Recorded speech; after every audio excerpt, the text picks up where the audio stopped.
નમસ્કાર દર્શક મિત્રો, હું છું પ્રણવ સોનગરા. બીકે ન્યૂઝ સ્ટુડિયોમાં આપનું સ્વાગત છે.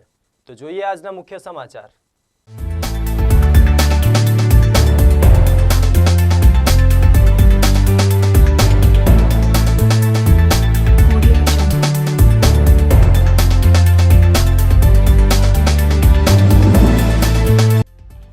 લોકશાહીના પર્વની તૈયારીઓની આખરી ઓપ.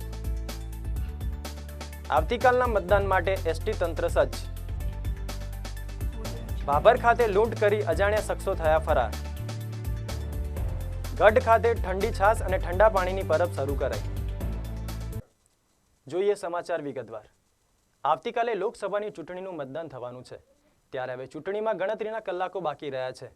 ત્યારે ચૂંટણીને લઈને બનાસકાંઠા વહીવટીતંત્ર દ્વારા આખરી ઓપ આપી દેવામાં આવ્યો છે. લોકસભાની ચૂંટણીને હવે ગણતરીના કલાકો બાકી રહ્યા છે. ત્યારે બનાસકાંઠામાં ચૂંટણીને લઈને તમામ પ્રકારની તૈયારીઓ પૂર્ણ કરી દેવામાં આવી છે. આજે પાલનપુરની સરકારી એન્જિનિયરિંગ કોલેજ ખાતેથી બનાસકાંઠાના 2620 મતદાન કેન્દ્રો પર ઈવીએમ અને વીવીપેટ મશીનનો રવાના કરવામાં આવી રહ્યા છે. બનાસકાંઠામાં કુલ 22,29,601 મતદાતાઓ છે, જેમાં 11,65,857 પુરુષ મતદાતા અને 10,63,743 મહિલા મતદાતાઓ છે. બનાસકાંઠામાં 2620 મતદાન કેન્દ્રો પર 11,725 પોલિંગ સ્ટાફને ચૂંટણીની પ્રક્રિયામાં રોકવામાં આવ્યો છે, જેમાં 2826 પ્રોસેડિંગ ઓફિસર, 2826 પોલિંગ ઓફિસર, 2826 પોલિંગ કર્મચારીઓ, 3202 જેટલી મહિલા કર્મચારીઓ છે. તો સખી મતદાન મથક 45 છે અને દિવ્યાંગ માટે 70 વ્હીલચેર, 447 દિવ્યાંગ સહાયક અને દિવ્યાંગ માટે 75 વાહનો તૈનાત કરાયા છે. બનાસકાંઠામાં 2620 મતદાન કેન્દ્રો ઉપર 3158 ઈવીએમ અને 3303 વીવીપેટ મશીનનો ઉપયોગ કરવામાં આવશે. મતદાન કેન્દ્રો ઉપર કર્મચારીઓ તેમજ મતદાનની સામગ્રી લઈ જવા માટે 303 સરકારી બસો તૈનાત કરાઈ છે. તો બીજી બાજુ બનાસકાંઠાના 2620 મતદાન કેન્દ્રો પર સુરક્ષાને લઈને 2000થી વધુ પોલીસના જવાનો, 3000 કરતાં વધુ હોમગાર્ડના જવાનો તેમજ બહારની રાજ્યની 6 કંપનીઓ તેમજ અન્ય સુરક્ષાના જવાનો સહિત 11,000 જેટલા જવાનો સુરક્ષા માટે રોકીને ચુસ્ત બંદોબસ્ત ગોઠવવામાં આવશે. આવતીકાલે 23 એપ્રિલના દિવસે સમગ્ર ગુજરાત રાજ્યમાં લોકસભા સામાન્ય ચૂંટણીની જે ચૂંટણી થવાની છે એમાં લગભગ 2620 મતદાન મથકો ઉપર આવતીકાલે મતદાન થવાનું છે. આ તમામ મતદાન મથકોનો વ્યવસ્થિત રીતે જે એઆરઓઝ અને આરઓઝ છે એમની સાથે મળી એનાલિસિસ કરી અને ક્રિટિકાલિટીનું અમારે એક એનાલિસિસ કરવામાં આવ્યું અને એના આધારે રાજ્ય કક્ષાએ જે નોર્મ નક્કી કરવામાં આવ્યા હતા એ આધારે ડિપ્લોયમેન્ટનો પ્લાન નક્કી કરવામાં આવ્યો છે. એમાં કુલ લગભગ 2000 કરતાં વધુ પોલીસના જવાનો, 3000 કરતાં વધુ હોમગાર્ડના જવાનો અને બહારના રાજ્યની 6 કરતાં વધુ કંપનીઓ જે છે એ અત્યારે સમગ્ર જિલ્લામાં તૈનાત છે. એ સિવાય સમગ્ર જે બૂથ અને બિલ્ડિંગનો જે બંદોબસ્ત છે એ સિવાય સેક્ટરમાં અને જે રૂટ જે છે ઝોન્સ છે એમાં પણ અલગ અલગ પેટ્રોલિંગની અને તમામ ટાઈપની વ્યવસ્થા કરવામાં આવી છે. એ સિવાય દરેક પોલીસ સ્ટેશનમાં ક્યુઆરટીઝ અને એ ટાઈપના જે વ્યવસ્થા છે એની પણ રચના અત્યારે અહીંયા કરવામાં આવી છે. અને એ સિવાય જિલ્લા કંટ્રોલ રૂમ ખાતેથી પણ કન્ટિન્યુઅસ જે ચૂંટણીની પ્રક્રિયા છે એના ઉપર કોઈ પણ કાયદા વ્યવસ્થાનો ભંગ ન થાય અને કોઈ પણ અફવા ફેલવાથી કોઈ પણ ચૂંટણી પ્રક્રિયામાં ખલેલ ના પહોંચે એના માટે સતત પ્રયત્ન કરવામાં આવશે. સંવેદનશીલ કેન્દ્રો કેટલા હશે? ટોટલ જે એનાલિસિસ કર્યું છે જે 2620 જે બૂથ છે એમાંથી ઓલમોસ્ટ 10થી 12% જે છે એને વિવિધ ક્રાઇટેરિયાઝના આધારે ક્રિટિકાલિટીમાં અત્યારે ગણવામાં આવેલું છે. એના ઉપર કોઈ ખાસ બંદોબસ્ત? એના ઉપર બંદોબસ્તની જે અલગ વ્યવસ્થા કરવામાં આવી છે જે ક્રિટિકલ હોય એમાં સીએપીએફની મદદ લેવામાં આવે છે, એસઆરપીની મદદ લેવામાં આવે છે, વિડીયોગ્રાફી કરવામાં આવશે અને માઇક્રો ઓબ્ઝર્વરની પણ જે ક્રિટિકલ બૂથ છે એ જગ્યાએ મદદ લેવામાં આવશે. થરાદના પૂર્વ ધારાસભ્યનો ખુલાસો કરવામાં આવ્યો છે કે ચૂંટણી વેળાએ સોશિયલ મીડિયામાં માવજીભાઈ પટેલ વિરુદ્ધ અનેક ફોટાઓ વાયરલ થયા હતા કે તેઓ ભાજપમાં જોડાઈ ગયા છે. તે વાતોનું તેમણે ખંડન કર્યું હતું. કોંગ્રેસના પૂર્વ ધારાસભ્ય માવજીભાઈ પટેલ ભાજપમાં જોડાશે તેવી વાતો મામલે આજે તેમણે ખુલાસો કર્યો હતો કે હું કોંગ્રેસી વિચારધારાવાળો છું અને રહીશ, ક્યારે ભાજપમાં નહીં જોડાવું. માવજીભાઈ પટેલ 2017માં વિધાનસભાની ચૂંટણીમાં અપક્ષ લડતા કોંગ્રેસે 6 વર્ષ માટે તેમને સસ્પેન્ડ કર્યા હતા. ભાજપમાં જોડાવાનો પ્રશ્ન નહોતો. વાતો કે લોકો કરતા હોય, ગમે તે ભાજપવાળા કરતા હોય. હું કોંગ્રેસની વિચારધારામાં માનું છું, કોંગ્રેસમાં જ હતો અને કોંગ્રેસમાં મેં રાજીનામું આપ્યું નથી. મને કોંગ્રેસની ટિકિટ ન મળવાના કારણે મેં જનાદેશ માગ્યો હતો પ્રજાએ મને કીધું કે અપક્ષ ચૂંટણી તમારે લડવી જોઈએ, અમે તમારી સાથે છીએ, અને જેના કારણે પ્રજાએ 45,000 જેટલા મત પણ મને આપ્યા હતા. અગાઉ હું વિધાનસભાની ચૂંટણી કોંગ્રેસની ટિકિટ ઉપર લડ્યો ત્યારે ખાલી 3200 વોટે હાર્યો હતો, અને બધી પ્રજાની આશા હતી કે આ વખતે ટિકિટ મળશે ને આપણે આ સીટ જીતશું, એ આશા હતી, જેના કારણે પ્રજાને થોડો આંચકો આવ્યો. પણ પાર્ટીએ એ વખતે મને કોંગ્રેસમાંથી 6 વર્ષ માટે સસ્પેન્ડ કર્યો હતો, પણ મેં રાજીનામું નહોતું આપ્યું. આખરે પાર્ટીએ એમની રીતે વિચારીને મારું સસ્પેન્શન જે હતું એ પાછું ખેંચ્યું છે. એટલા માટે હું કોંગ્રેસમાં હતો અને છું. લોકસભાની ચૂંટણીમાં હવે ગણતરીના કલાકો બાકી રહ્યા છે, ત્યારે સુરેન્દ્રનગર તંત્ર દ્વારા પણ ચૂંટણીની તૈયારીઓ કરી દેવામાં આવી છે. ત્યારે એસટી તંત્ર દ્વારા સુરેન્દ્રનગર જિલ્લામાં ચૂંટણીની કામગીરી માટે કુલ 180 બસો ફાળવવામાં આવી છે. લોકસભાની ચૂંટણીને લઈને સુરેન્દ્રનગર એસટી તંત્ર દ્વારા 180 બસની ફાળવણી કરવામાં આવી છે. આ બસો 2 દિવસ માટે ચૂંટણીની કામગીરીમાં રોકાયેલી રહેશે, જેને પગલે સુરેન્દ્રનગર એસટી બસ સ્ટેન્ડ દ્વારા લોકલ બસની ફાળવણી કરવામાં આવી છે. ચૂંટણી તંત્ર દ્વારા તમામ તૈયારીઓને આખરી ઓપ આપી દેવામાં આવ્યો છે.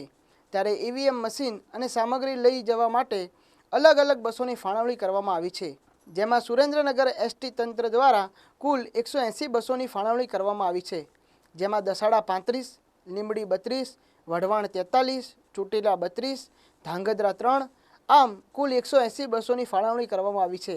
ત્યારે 22 અને 23 તારીખના રોજ આ બસો ચૂંટણીની કામગીરીમાં રોકાયેલી રહેશે. લોકસભાની ચૂંટણીમાં ઇલેક્શન કમિશન દ્વારા સુરેન્દ્રનગર જિલ્લામાં કુલ 180 બસની ફાળવણી કરવામાં આવેલ છે, જેમાં દસાડામાં 35, લીંબડીમાં 32, વઢવાણમાં 43, ચોટીલામાં 32 અને ધ્રાંગધ્રામાં 38 એમ થઈ કુલ 180 બસની ફાળવણી કરવામાં આવેલ છે. અને આ બસો 22 અને 23 તારીખ સુધી ઇલેક્શનની કામગીરીમાં રહેશે. દર્શક મિત્રો, સમાચાર હજુ બાકી છે, તે પહેલાં લઈએ એક નાનકડો વિરામ.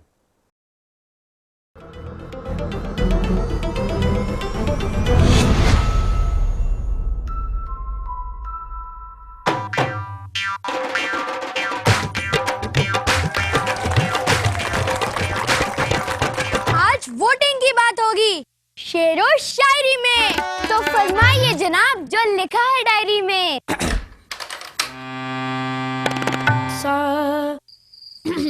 आज ही करना है भैया. अब पड़ेगा क्या ये भी बतलाना. वाह. इलेक्शन में है वोट करने जाना. अच्छा अब ये सुनो, वोट करने का जरूर है इरादा. है इरादा. क्या बात है. बस डर है आ जाए ना कोई बाधा. कैसी बाधा. वोटर स्लिप तो घर बैठे पहले ही मिल जाता है. बूथ पे सहायक है, अगर मदद चाहे मतदाता है. गौर फरमाइएगा, नर नारी के लिए अलग अलग कतारें हैं. पीने का पानी है. ऐसा क्या. दिशा निर्देश है. अच्छा. इशारे हैं. अगली सुविधाएं उनके लिए जो सबसे अजीज है.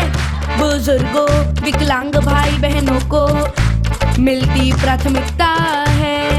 व्हील चेयर, ब्रेल ईवीएम जैसी तमाम सुविधाएं. सारी सुविधाओं की मिल चुकी जानकारी है. अपने हिस्से का फर्ज निभाने की अब हमारी बारी है. हमारी बारी है.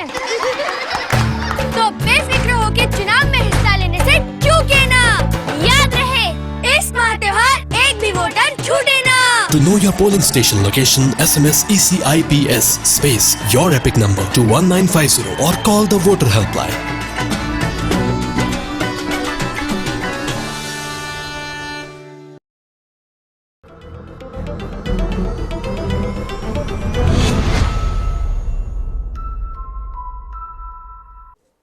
વિરામ બાદ આપનું સ્વાગત છે.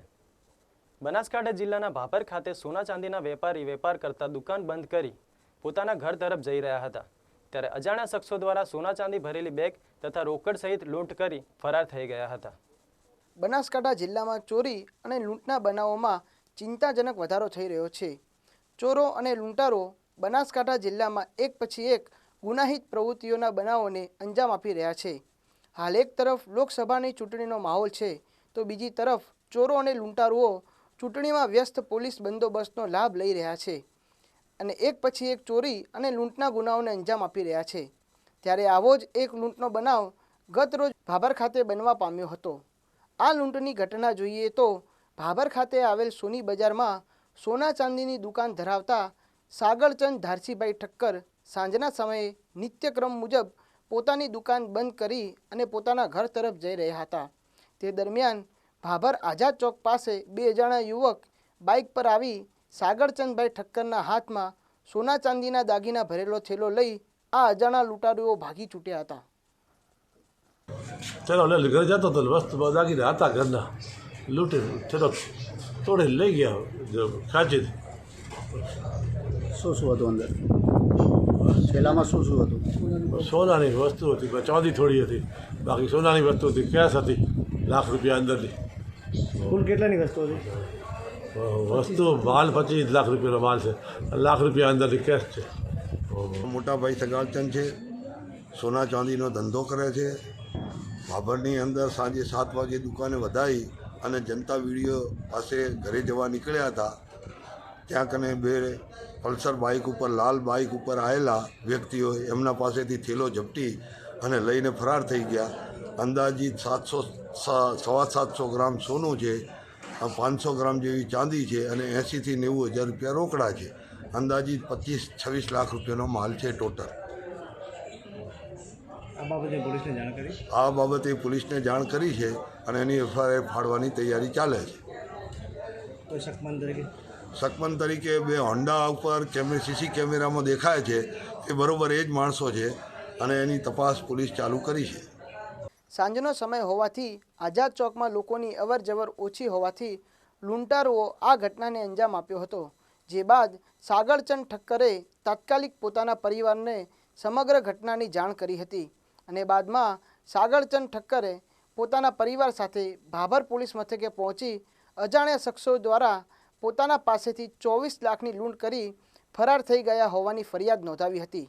ત્યારે ભાભર પોલીસે હાલ તો આ અજાણ્યા શખ્સો વિરુદ્ધ લૂંટની ફરિયાદ લેવાની તજવીજ હાથ ધરી હતી.